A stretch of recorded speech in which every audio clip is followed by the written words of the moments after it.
ठीक है जी, नोट कर लिया आई होप सबने।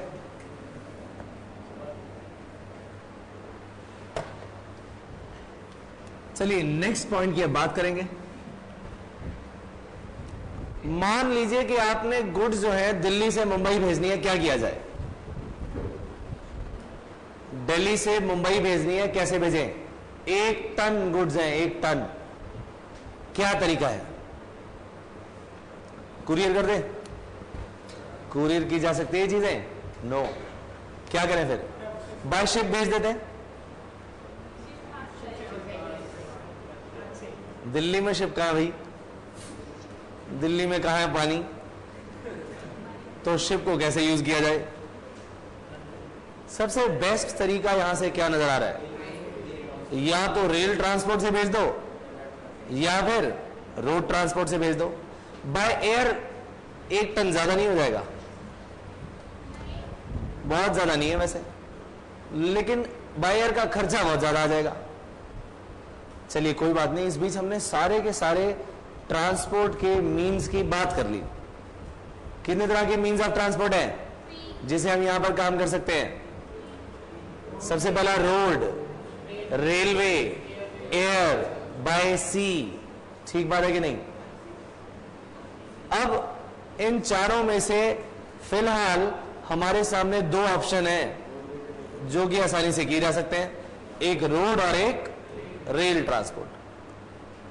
चलिए मान लीजिए कि हमारे मिस्टर ए,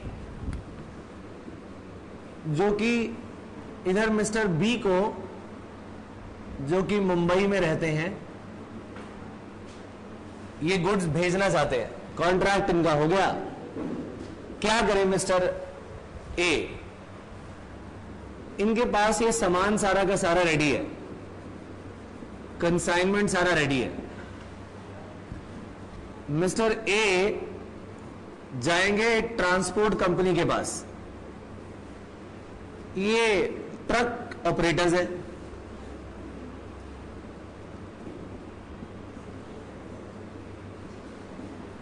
ये क्या बोलेंगे कि कोई टेंशन नहीं है जी, आप सारा सामान हमें दे दो, हमारा ट्रक वाला जो है ये सारा सामान वहां पर पहुंचा देगा।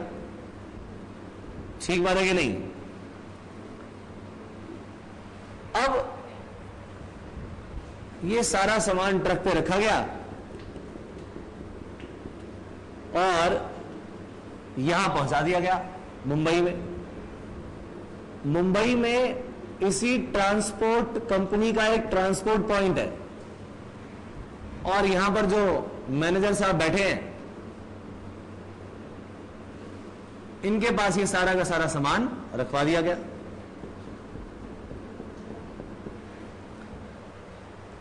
अब सवाल यह आता है कि ये मुंबई ट्रांसपोर्ट पॉइंट में अगर मिस्टर बी जाए कि जी हां मेरा सामान आया हुआ है, लाओ मेरा सामान दे दो, मिस्टर ए ने भेजा है, क्या ये ट्रांसपोर्ट पॉइंट वाले बी को दे देंगे? हां या ना? पेमेंट तो पहले ए ने दे दी। मान लीजिए ये कंसाइनमेंट फ्रेट पेड है। 2 तरीके से होता है, या तो फ्रेट पेड या टू पे। ये फ्रेट पेड है, पहले से पैसा देकर भेजा था, दे देगा। ये कहेगा जी मैं कैसे पहचानूं कि ये सामान आप ही के लिए आया हुआ है? आईडी प्रूफ, हाँ जी मैं ही भी हूं। मान लिया जाए अनिल अंबानी है, अब क्या अनिल अंबानी लेने जाएगा कि लो जी मैं अनिल अंबानी हूं, मेरा आईडी प्रूफ देख लो? वो कहेगा लाओ मैं ट्रक चला के ले जाता हूं घर अपने। बोलो जरा,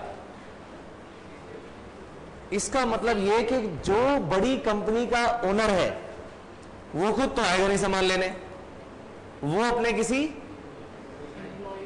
एम्प्लॉय को भेजेगा, किसी एजेंट को भेजेगा। और दूसरी बात यह भी है कि ये सामान वाकई ये पहुंच जाए, सही बंदे के हाथ में जाए, ये कैसे इंश्योर किया जाए? कोई ना कोई एक डॉक्यूमेंट बना देना चाहिए, जो डॉक्यूमेंट ये शो करेगा कि वाकई जिसके पास ये डॉक्यूमेंट होगा हमें गुड्स की डिलीवरी उसी को देनी है। ठीक बात है कि नहीं?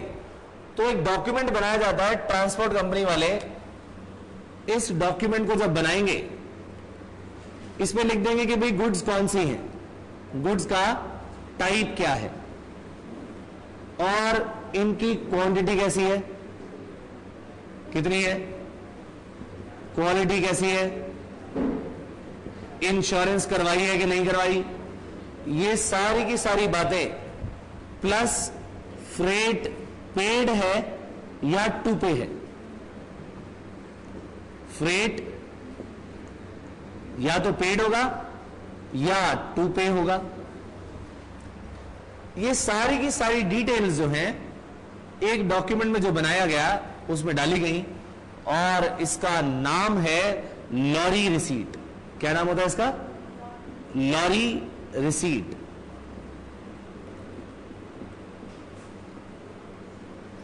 इसका दूसरा नाम भी होता है जिसको हम कहते हैं गुड्स रिसीट नोट।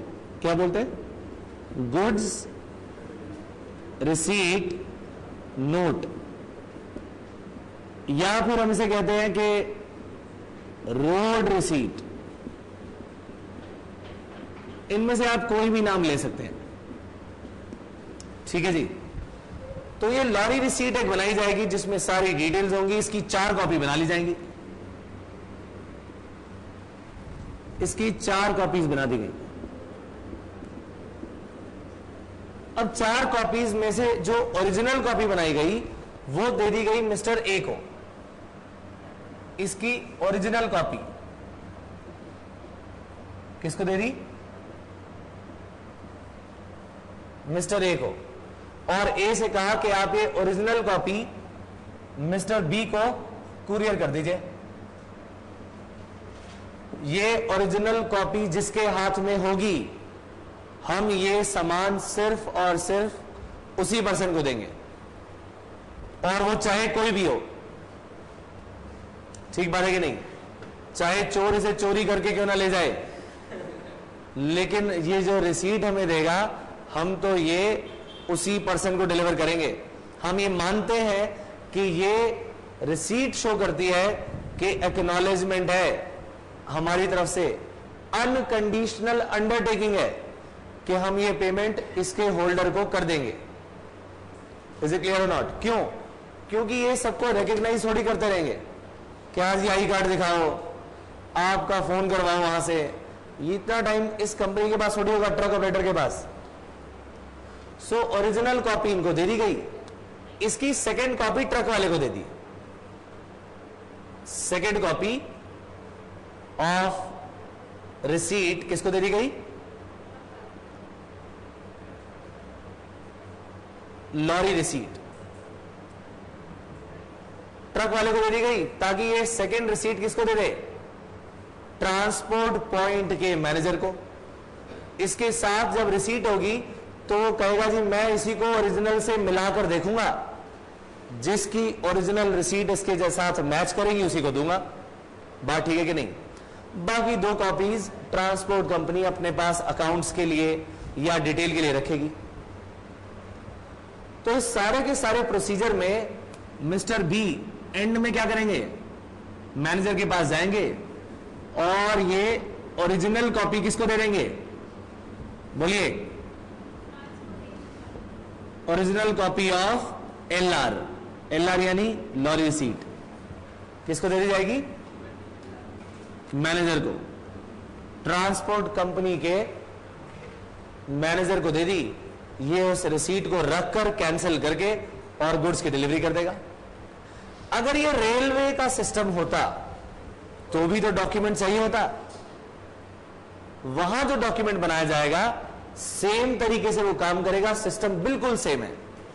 वो कहलाता है रेलवे रिसीट। वो क्या कहलाएगा?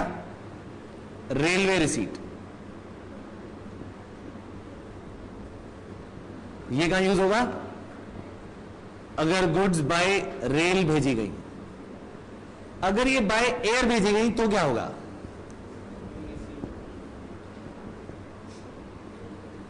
Airway bill. क्या दिया जाता है? Airway bill. रोड में लॉरी रिसीट, और बाय शिप अगर जाए, सारी बातें यहां ऑलरेडी आप पढ़ चुके हैं। क्लास 11th में जब आपने बिजनेस स्टडीज में चैप्टर पढ़े थे ट्रांसपोर्टेशन के मीन्स के, तब आपने सारी कहानी पढ़ी थी। हर एक चीज जो मैं आपको करवा रहा हूं इस वक्त, इंपोर्ट और एक्सपोर्ट प्रोसीजर भी किया था आपने, याद है आपको? 6 नंबर का क्वेश्चन आता था ये, ठीक बात है कि नहीं? और यही पॉइंट आज आपके सामने आ रहा है। देखो जरा, क्लास 11th में अच्छी तरह पढ़ने का कितना फायदा होता, और डेफिनेटली मुझे विश्वास है कि आपने नहीं पढ़ा होगा।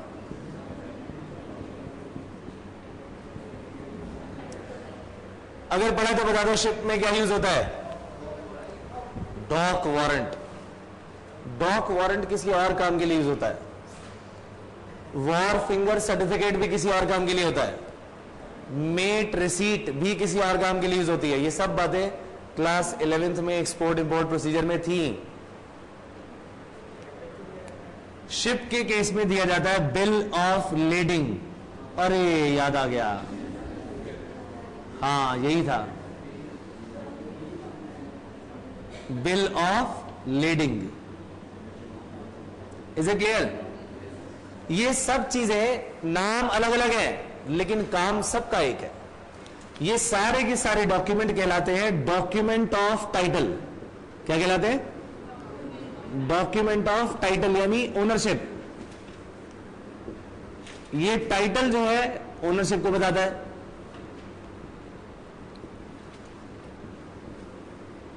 ठीक बात है कि नहीं? ये डॉक्यूमेंट ऑफ टाइटल ये भी बताता है कि हम तो एक अनकंडीशनल अंडरटेकिंग दे रहे हैं। क्या दे रहे हैं? अनकंडीशनल अंडरटेकिंग, कि बिना किसी कंडीशन के, बिना हम कुछ पूछे, ये सामान उसी पर्सन को दे देंगे जिस पर्सन के हाथ में ये डॉक्यूमेंट ऑफ टाइटल होगा। Document of title of goods जिसके हाथ में होगा, गुड्स के डिलीवरी हम उसे दे देंगे। क्यों? क्योंकि हम मानते हैं कि इस पर्सन के पास, जिसके हाथ में ये document of title of goods है, उसके पास he has a right to sell, to obtain possession,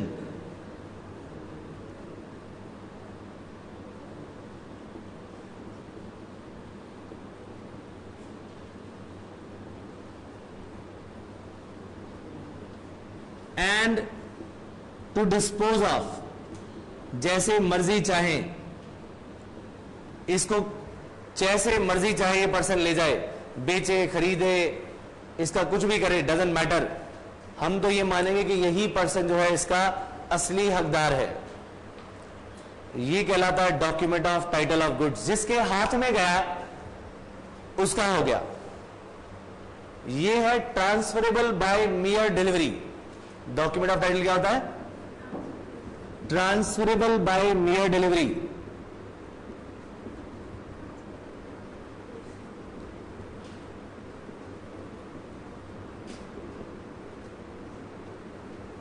यानी किसी के नाम एंडोर्स करना चाहो तो एंडोर्स भी कर सकते हो, लेकिन सिर्फ डिलीवरी करने से भी ये ट्रांसफर हो जाता है।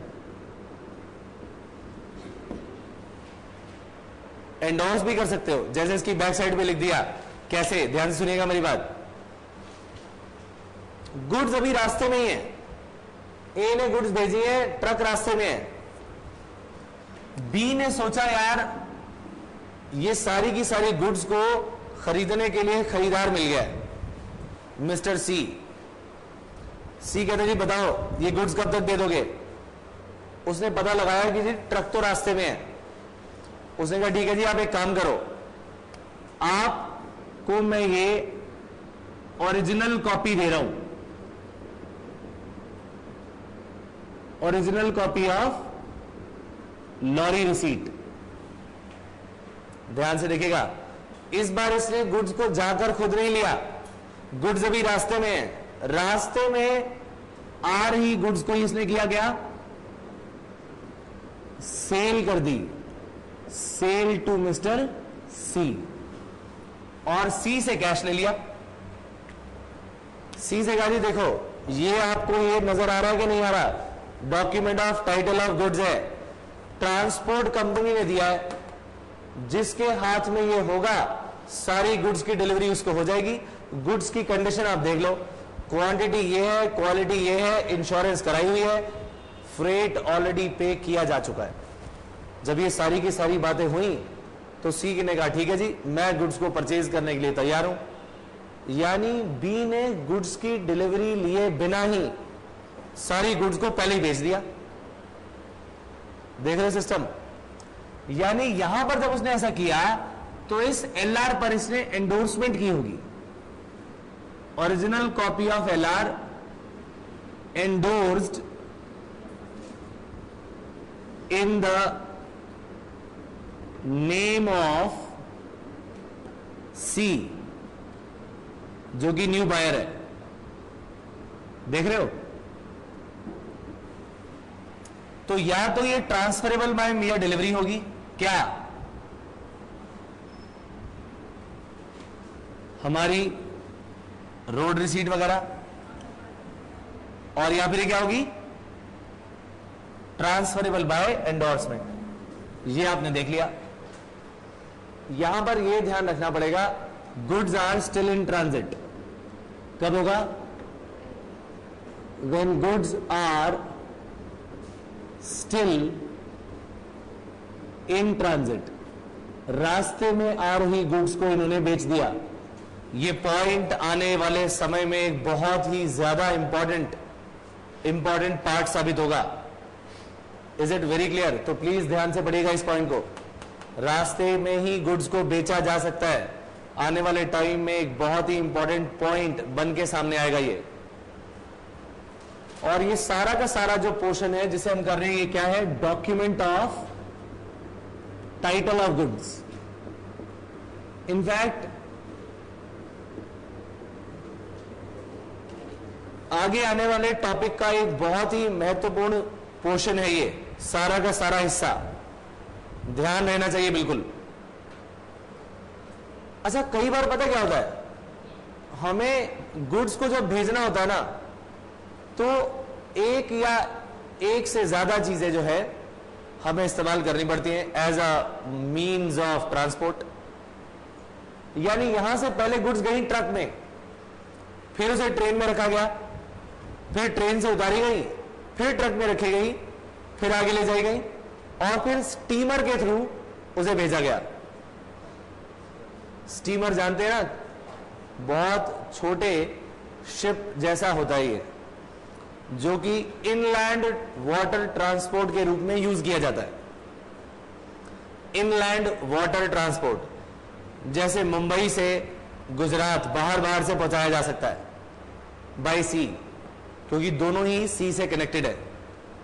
जवाहरलाल नेहरू पोर्ट ट्रस्ट पे स्टीमर खड़ा है, वहां से गया सीधा गुजरात में, उसको उतार दिया गया। Inland water transport. जरा देखिए इस पूरे के पूरे हिस्से में कितने हमारे मीन्स ऑफ ट्रांसपोर्ट यूज हुए, 3, रोड, रेल और वाटर। लेकिन ये सारे के सारे काम का जिम्मा, इसकी जिम्मेदारी सिर्फ एक ही पर्सन को सौंपी गई। वो जो पर्सन है ट्रांसपोर्टर, वो इन सारे के सारी चीजों के लिए एक ही डॉक्यूमेंट बनाएगा। डॉक्यूमेंट क्या होगा, सिर्फ एक। उसमें लिखा होगा पहले यहां से यहां, फिर यहां से यहां, फिर यहां से यहां पहुंचेगी। और इसे हम कहते हैं मल्टी मोडल ट्रांसपोर्ट डॉक्यूमेंट। क्या बोलते हैं, मल्टी मोडल ट्रांसपोर्ट डॉक्यूमेंट। यानी टू और मोर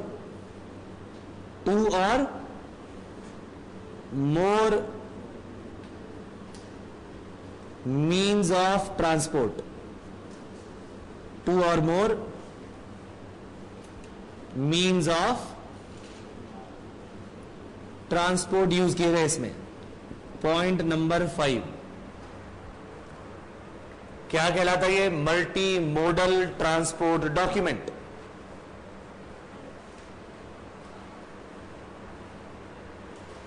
ये सब अच्छी तरह नोट करिएगा, बहुत ज्यादा इंपॉर्टेंट पोर्शन है ये।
आइए जरा इसे पढ़ना शुरू करें।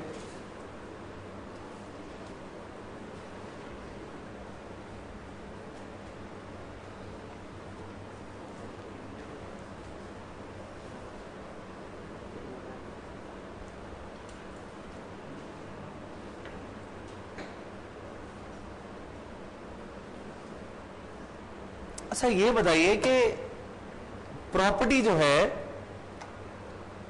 ये डॉक्यूमेंट ऑफ टाइटल की बात हमने की, रोड रिसीट जिसके हाथ लग गई या लॉरी रिसीट जिसके हाथ लग गई उसकी हो गई, ठीक बात है कि नहीं? लेकिन अगर आपकी प्रॉपर्टी के डॉक्यूमेंट खो जाए, जिसको डॉक्यूमेंट मिले, क्या वो ओनर बन गया? ऐसा होता है क्या? क्या प्रॉपर्टी के जो कागजात है आपके, क्या ये आपकी ओनरशिप को शो नहीं करते? ओनरशिप को शो करते हैं। तो ये भी तो ओनरशिप को शो कर रहा है, डॉक्यूमेंट ऑफ टाइटल। ये भी कहता है कि राइट है टू सेल, डिस्पोज ऑफ, एक जैसी बात है। राइट टू होल्ड,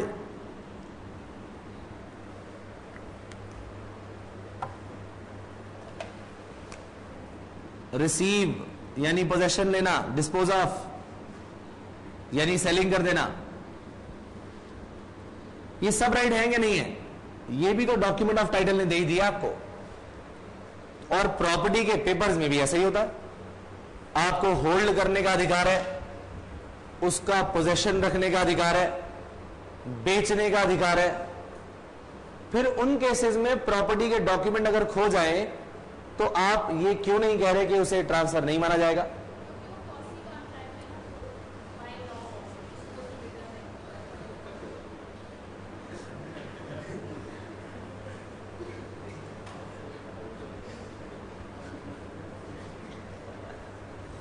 प्रॉपर्टी के पेपर्स अगर किसी के नाम ट्रांसफर करने हो तो उसके लिए एक ट्रांसफर डीड बनाई जाती है। सेलर लिखता है कि मैं ये प्रॉपर्टी बेचने के लिए तैयार हूं इस पर्सन को,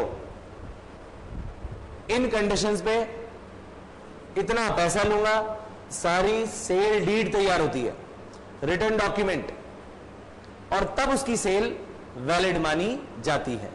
अगर किसी के हाथ में पेपर आ गए तो वो इस चीज का ओनर नहीं बनेगा। लेकिन हमने बात सोची तो ये सही कि भाई वो भी तो डॉक्यूमेंट जो है ओनरशिप को शो कर रहा है, वो भी तो टाइटल को शो कर रहा है। हम उनको कहते हैं डॉक्यूमेंट शोइंग टाइटल। क्या बोलते हैं? Document showing title. वो document of title of goods नहीं है। ध्यान से देखिएगा, आपके प्रॉपर्टी के पेपर्स जो हैं उसका एग्जाम्पल वो क्या है? Document showing title, document of title नहीं है, इन दोनों में अंतर है। Document of title of goods को डिलीवरी से ही ट्रांसफर किया जा सकता है, एंडोर्स करके ही ट्रांसफर किया जा सकता है, लेकिन इनके लिए पूरी सेल डीड तैयार करनी पड़ती है। Can be transferred by execution of sale deed only and not merely by delivery। यानी इन केसेस में सिर्फ डिलीवरी से काम नहीं चलेगा, सेल डीड तैयार करनी पड़ेगी। जैसे शेयर सर्टिफिकेट की बात करें, अगर हम शेयर सर्टिफिकेट, जब आप किसी कंपनी के शेयर होल्डर बन जाते हैं, शेयर्स ले लेते हैं, शेयर लेने के बाद तुम्हारे हाथ में कोई ना कोई सबूत तो होना चाहिए कि नहीं कि तुम उस कंपनी के शेयर होल्डर हो। वो सबूत कहां से आएगा? वो कंपनी खुद आपको सर्टिफिकेट देगी कि ये लो शेयर सर्टिफिकेट, और अगर आप इसे कभी बेचना चाहो तो हमारे पास ट्रांसफर डीड लेके आ जाना। ट्रांसफर डीड लेके आओगे, लिखोगे कि मैं ये शेयर्स इस पर्सन के नाम करना चाहता हूं, तभी हम ये शेयर ट्रांसफर करेंगे, अदरवाइज हम ये ट्रांसफर नहीं करेंगे। बात समझ आई कि नहीं? इसका मतलब document of title of goods और डॉक्यूमेंट शोइंग टाइटल पूरी तरह से डिफरेंट है। इज इट क्लियर और नॉट? इनके लिए आपको पता लग गया कि ये अनकंडीशनल अंडरटेकिंग है, हालांकि ओनरशिप को शो करता है किस चीज के लिए? सिर्फ और सिर्फ किसके लिए? गुड्स को होल्ड करने के लिए, पोजेशन लेने के लिए, डिस्पोज ऑफ करने के लिए।